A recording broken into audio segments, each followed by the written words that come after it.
against request from Wes and Tammy Pack for conditional use permit CUP for section 3.510 to construct a first floor bed and breakfast unit in the historic shopping overlay district on property located at 514 West San Antonio Street, Z2121. Do I hear a motion to go I from? move we go from regular session into public hearing. Second. Motion by Jerry, second by Bobby. All those in favor? Aye. Is there anyone here like to speak to item 4B? If not, I'll enter. I move we go out of public hearing back into regular session. Second. Motion by Jerry, second by Bobby. Any discussion? If not, all those in favor? Aye. Motion carries. Moving on to 4C. Consider a public hearing to receive public citizens' comment for or against request from Carolyn Elbrock to consider request for voluntary annexation of zoning of a single-family residential R1 for approximately 10.838 acres of land, while the remaining portion of 258 acres described by volume 63, page 366, Deed of Records, Gillespie County, Texas, also being situated in the William H. Anderson Survey number 197, abstract number 2, Gillespie County, Texas, located at the south end of Stone Ridge Drive and east of the Stone Ridge subdivision. I'll entertain. I move we go from regular session and public hearing. Second. Motion by Jerry, second by Bobby. All those in favor? Aye. Motion carries. Anyone here to speak to that? Okay. I move we go out of public hearing back into regular session. We have a motion by Jerry and a Second. second by Tom. Be on your toes. Any further discussion? All those in favor? Aye. Aye. Motion carries. Moving on to 4D. Consider a public hearing to receive citizen comment for or against request from Jay Hewitt of Hewitt Engineering for approximately 6.9 acres of land described as Lot 1 of the Villages of Windcrest subdivision located on the north side of West Windcrest Drive, approximately 1,300 feet west of Post Oak Road and west of Windcrest Drive intersection to consider the following items. Z2122. I, future land use change from medium density residential MDR to low density residential LDR for future land use. Classification of high density residential HDR. II, zoning change from mixed residential R2 to multifamily residential R3. Motion to go out. I move we go from regular session into public hearing. Second. Motion by Jerry and a second by Kathy. Any further discussion? There is none. All those in favor? Aye. Motion carries. Anyone here to speak to item 4D? I move we go out of public hearing back into regular session. Second. Have a motion by Jerry and a second by Bobby. Any further discussion? There being none, all those in favor? Aye. Motion carries. 4E, consider a public hearing to receive citizen comment for or against request for Whitney Cup mustard design for the rear portion of property located at 305 South Washington Street for the following items. Z2123. I, future land use from parks, open space, POS to future land use classification, commercial. C, zoning change from multifamily residential R3 to open space OS to zoning classification, commercial C2. I move we go out of public hearing, regular session into public hearing. Second. Have a motion by. Second. Second by Bobby. You're a little late. All those in favor? Aye. Motion carries. Anyone here to speak to that? I move we go out of public hearing back into regular session. Have a motion by Jerry and a second by Kathy. Any further discussion? There is none. All those in favor? Motion Aye. carries. I'm gonna break for water. Yeah, break for water. We can, So much talk. yeah, we can break for wine. Isn't that cool? I like that.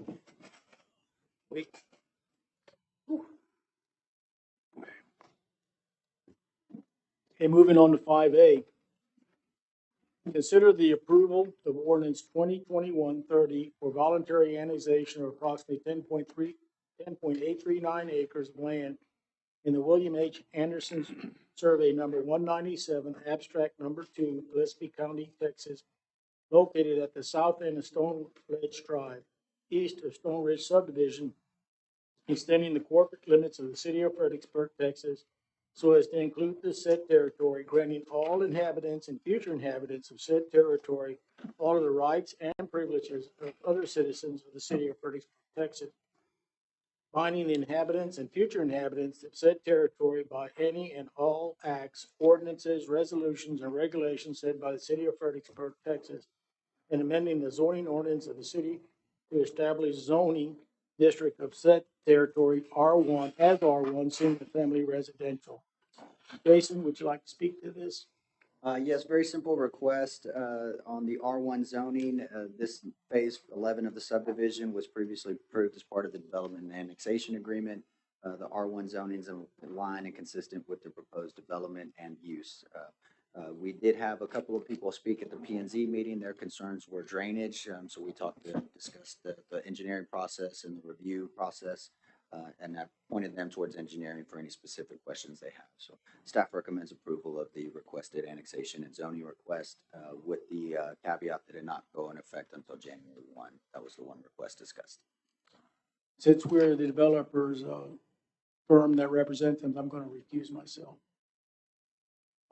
Okay. All right, council, No comment. No. Mary, Kathy? No. Okay, I have You no already- comment. Call for a vote? I move to approve as presented. Second. Is that with the That is a motion to approve with the condition that not go into effect until January 1st, okay? And then are we waiving the second reading? and we're waiving the second reading. And waiving the second reading. Aye. Second. Okay. All in favor, say aye. Aye. Aye. Opposed? Same sign. Motion carries 4-0. And the mayor's back. Okay. Hi, George. Good evening. Moving on to 5B, consider request from John Hewitt Engineering for approximately 6.9 acres of land as described as Lot 1 of the Villages of Windcrest subdivision located on the north side of West Windcrest Drive, approximately 1,300 feet west of the Post Oak Road and West Windcrest Drive intersection to consider the following items: Z2122. I, Ordinance 2021-31, adopting a change in the comprehensive plan, especially the land use map from medium-density residential, MDR, to low-density residential, LDR, to high residential, HDR, and providing an effective date. II, Ordinance 2021-32, amending the zoning ordinance and changing the zoning district from mixed residential R2 to family residential R3, and providing the effective date. Jason? Yes, the request, I'll discuss the zoning change request first. The applicant is currently zoned R2 and is looking for R3 zoning so that they can increase the height of a portion of their development. The property is adjacent to a assisted living facility as well as other R3 zoning, so staff recommended approval of the zoning change request as well as did P and Z. But before council can act on the zoning change request, future land use amendment must be made in order to bring those in line. Again, the future land use plan calls that area as medium density residential, and there's a segment of low density residential to the left. I believe you can see that strip here. This would all be changed to high density residential, which is just north of the property. P and Z recommended approval of that request as well. So I can answer any specific questions you have at this time. Well, the reason that we're doing this, Jason, is because the 200-foot notification, we've already really approved these before, but there was not a 200-foot. We didn't have proper notification, so we didn't approve. So this is what we're Right. We're approving having to tonight. prove, having to do it again. Right, all of these. Yeah. We had notices in the paper, but we did not send the required notices to the adjacent property owners. Oh, Daniel, I have a question. In order to do this, we need to do one on each separate I and II motion. Correct. You need to do 2021, ordinance 2021-31, do that one first, please, which is the land use change first.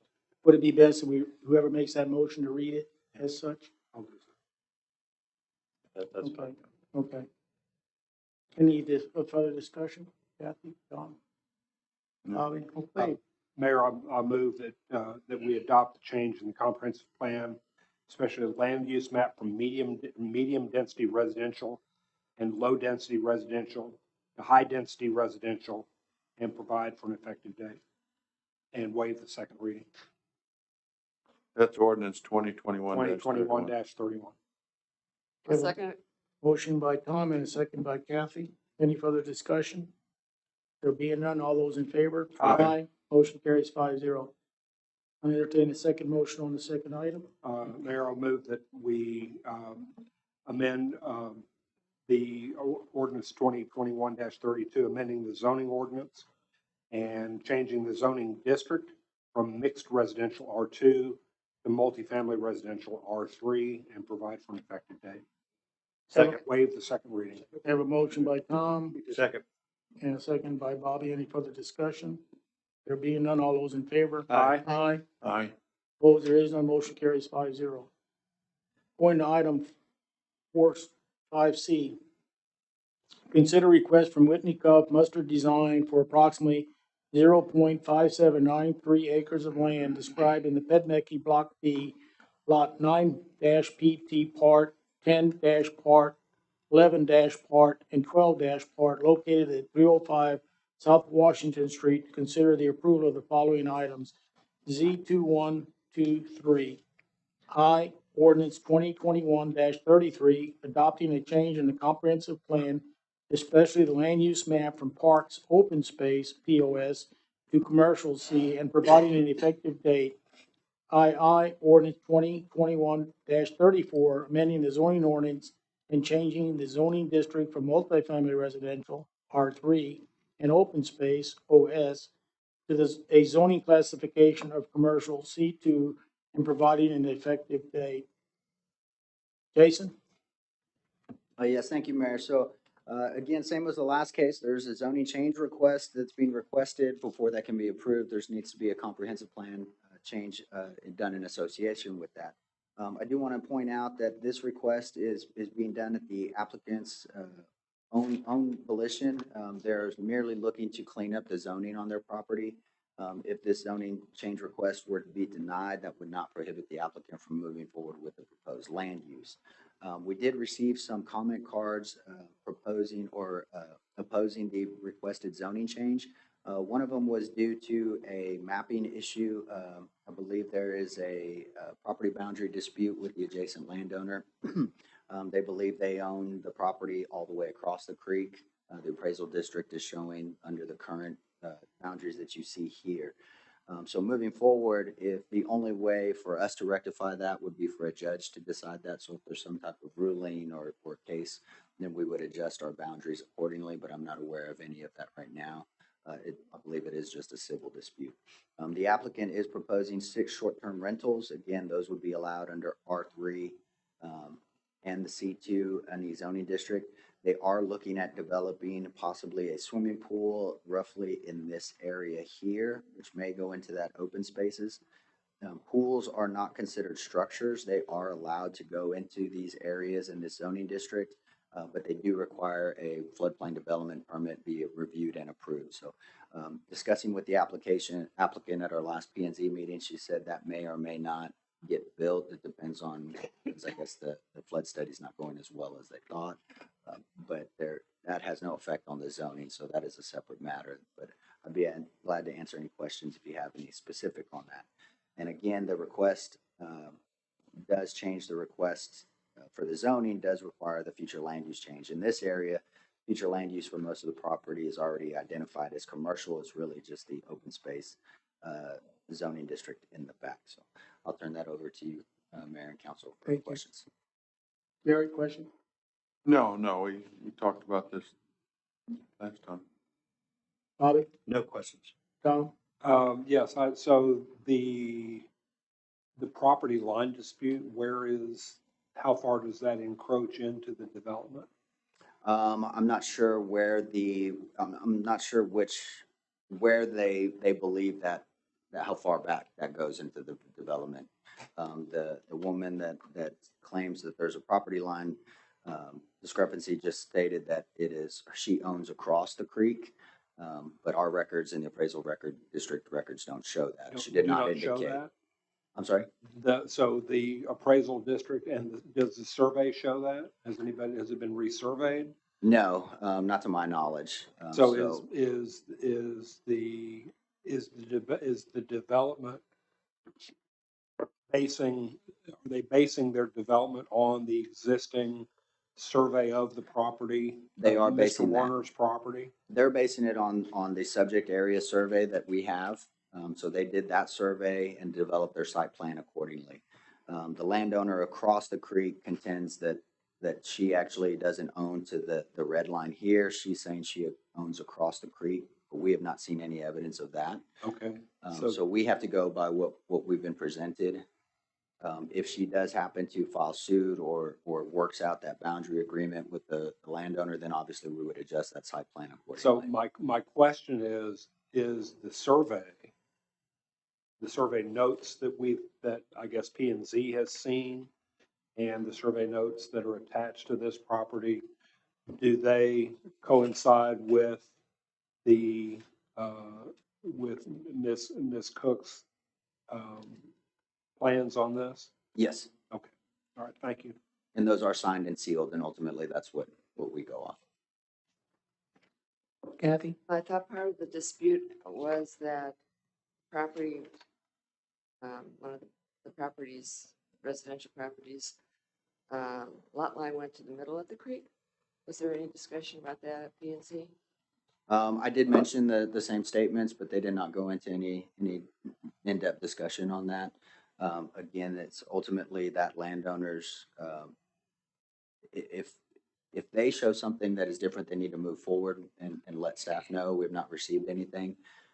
Or if they feel that strongly, then they need to go through the courts to do a typical, this is a civil matter. Generally, cities don't get involved in those types of issues. Now, if we're asked to provide documents or research, we can do that. But everything that we've been given matches up with the surveys that the applicant has provided. So I'm not sure what where the discrepancy lies or what the issue is with that. So what is staff going to require of the owner or applicant prior to approving any kind of land use, whatever they're planning for the land? So the site plan requires that the survey be provided and shown on the site plan, and that's what we use to calculate things like impervious cover, our density calculations. We go by the survey that's provided, and since it is signed, stamped and sealed, unless we get a court order saying that there's another one or we halt, that's what we go off of.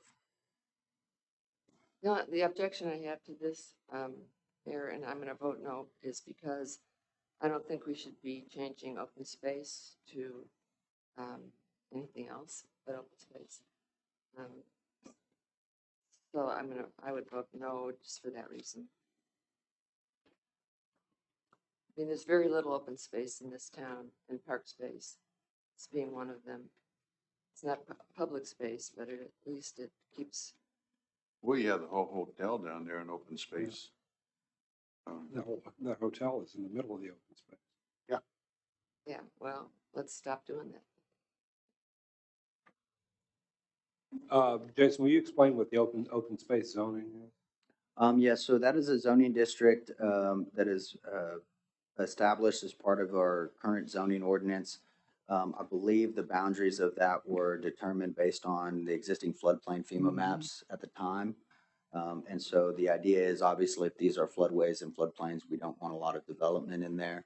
And thus is why our floodplain development ordinance is a separate ordinance, and that handles permitting and building in there. So even if the zoning was allowed by right and there was no open space, because there's floodplain there, it would still have to go through that floodplain development permit process.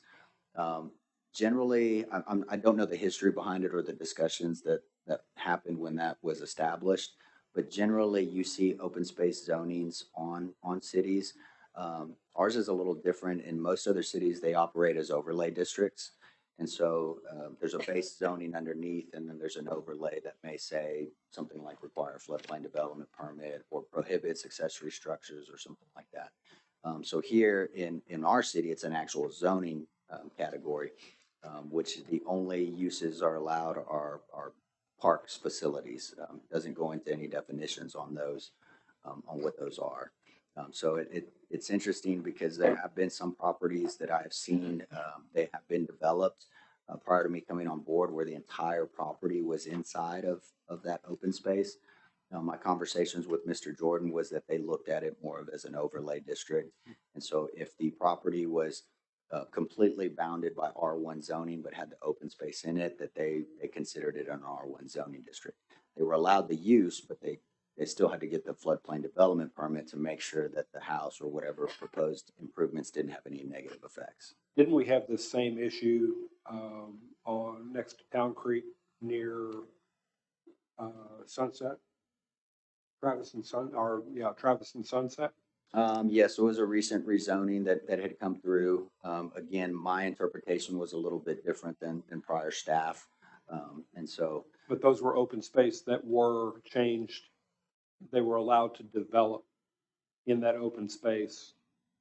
they as- were as allowed R1 to use the use of R1. in that open one- space. Yes, but one of them, they did have to adjust their home location because they could not make it work with their development Right. floodplain permit. So most of that property that was open space on that lot, is still open space because they can't build anything in it. Right. So it's essentially their backyard. So, Mayor and Council, I think that, that we should, perhaps consider a look at our open space, zoning ordinance or the zoning district, and have a discussion about changing the open space zoning to an open space overlay. Because this is happening all over. It doesn't affect this piece of property, but that is something that we have other open space that goes throughout the town. Along every creek, we've got open space. That's the zoning along the creeks. Is that correct? Yes, sir. I think, when I've raised this issue with several folks on my P and Z member council, real estate agents, 99% of them didn't realize we even had an open space zoning. I think if you look at our zoning map, you see that blue shading, and I think most people just assume that's a creek kind of floodplain line, but it is actually its own zoning district. So there's a couple of options. An overlay would be a rezoning of a lot of properties. That's one option. Another option is just to tweak the text to maybe give some flexibility for staff to where we don't have to come back and bring these each and every time. So both options are on the table, and we'll probably bring something back to council, or have our consultants look at this as part of our comprehensive plan update, since they'll be looking at that, all of our zoning districts. For at future that point. discussion, for sure. Okay. Any further discussion, council? If not, I'll entertain a motion. We'll do these separately again. Mayor, I move that we approve ordinance 2021-33, adopting a change in the comprehensive plan, especially the land use map from parks open space to commercial, and providing an effective date, and waive the second reading. We have a motion by Tom, Second. second by Bobby. Any further discussion? All those in favor? Aye. Aye. Aye. Opposed? Aye. Motion carries 4-1. I'll entertain a motion on double I. Mayor, I move that we approve ordinance 2021-34, amending the zoning ordinance and changing the zoning district from multifamily residential R3 and open space OS to zoning classification of commercial C2, and providing an effective date, and waive the second reading. Have a motion by Tom, Second. second by Jerry. Any further discussion? There being none, all in favor? Aye. Opposed? Aye. Motion carries 4-1. Thank you. Moving on to 6 other action items and updates. 6A, consider the request from Robert Mosley for a conditional use permit, CUP, for section of 5.400 of condominium residential use to construct a condominium development on property located at 803 South Eagle Street, Z2103. Jason? Yes, sir. So the applicant has C1 property, and they are looking at doing a condominium regime. So this would allow the owner to sell off these individual units, even though they're one singular lot. The applicant is working on a condominium plat that we will be looking at approving, that will outline the guest parking and common areas and outline the ownership for each unit. P&Z did review the requested CUP, and made a recommendation for approval with the following conditions: that additional guest parking be provided. You'll notice the site plan that was submitted with your packet had 16 spaces for 8 units. That's 2 per unit per code, but there's no guest parking. And since Friendship Lane does not have the ability to allow on-street parking, that was a condition that they added. They also added the condition to provide sidewalks along Friendship Lane, as that would allow connectivity to the adjacent properties. This is a residential unit. There are some commercial uses next door. So this would allow the owners that live there that they could walk over to have dinner without having to get in their car and drive. The other conditions are readdress the property to Friendship Lane. Their current address is off of South Eagle, but access could not be provided on that based on the separation requirements for driveways and major roads. And then the other condition was stripe both sides of the fire lane from the beginning of parking spaces all the way to the end of the lot, just to prevent folks from needing additional guest parking and trying parking behind cars that could affect fire access. And then there was move the dumpster location out of the setbacks and show the screening walls. Currently, they were proposed along Eagle inside the building setback. I can show you that location. And then obviously, this is all contingent on the applicant receiving approval of their civil construction design where we look at drainage. So if you look here on the site plan, these are the dumpsters that need to be relocated. They are inside that setback. So I know the applicant's working on those and they're submitting civil, so that review is going underway. Questions, council? I'll start with Kathy. No questions. Tom? No question. Bobby? Nope. No. Jerry? Then I'll entertain a motion. I'll move to approve with the conditions listed by P and Z. Second. Have a motion by Bobby and a second by Kathy. Any further discussion? There being none, all in favor? Aye. Motion carries 5-0. Going on to 6B, consider the request from Weston Tammy Pack for conditional use permit, CUP, for section 3.510 to construct a first floor bed and breakfast unit in the historic shopping overlay district property located at 514 West San Antonio, Z2121. Jason? Yes, as you can see on the map here, the subject property is highlighted in this red crosshatched. There is an existing short-term rental. There are 2 units. The existing structure is broken up into 2 units. I believe that house was carved up to kind of a duplex at one point. There are adjacent short-term rentals on either side of the property. The applicant is requesting 3 new units to be on the back. This does meet code. There were some concerns through the first go-around about the location of the hot tubs and spas. They were near the fence lines on the adjacent properties. The applicant has since redesigned this application to hide those hot tubs inside the building footprint to provide a little more privacy to the neighbors. They also reconfigured their parking area and were able to add 3 additional spaces. And so that was one of the concerns that this got denied the first time this had come to council. So given the number of units and the additional spaces, P&Z recommended approval of the proposed CUP, but they did have 2 conditions that they placed on the project. One, that the occupancy be limited to 2 guests for each additional unit, and that a screening fence be provided along the side and rear property lines, and the applicant has agreed to those conditions. They have no issues with those. So staff recommends approval with P&Z recommendations and conditions. Thank you. Questions? Tom? That's 2 guests per unit.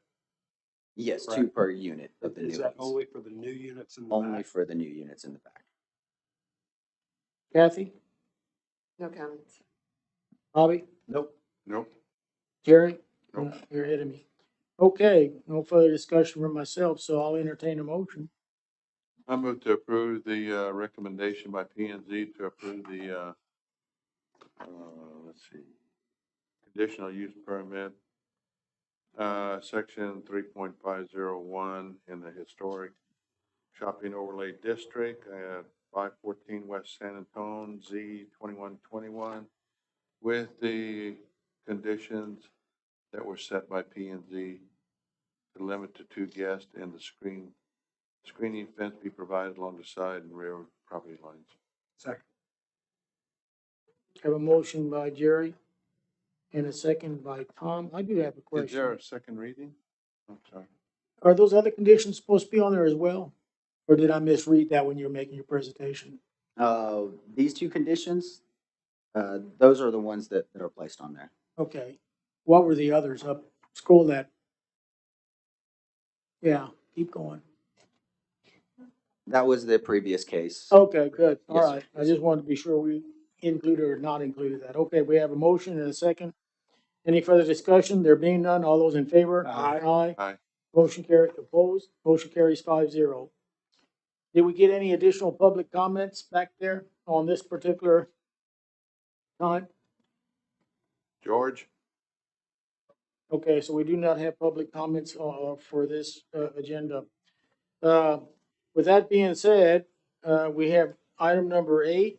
I move to adjourn. Have a motion by Bobby, Second. second by Tom. Any further discussion? All those in favor? Aye. Aye, motion carries. This motion is adjourned. I mean, this meeting is adjourned Until 6 o'clock. until 6 o'clock. No, this meeting is adjourned. Here, yeah. It is adjourned.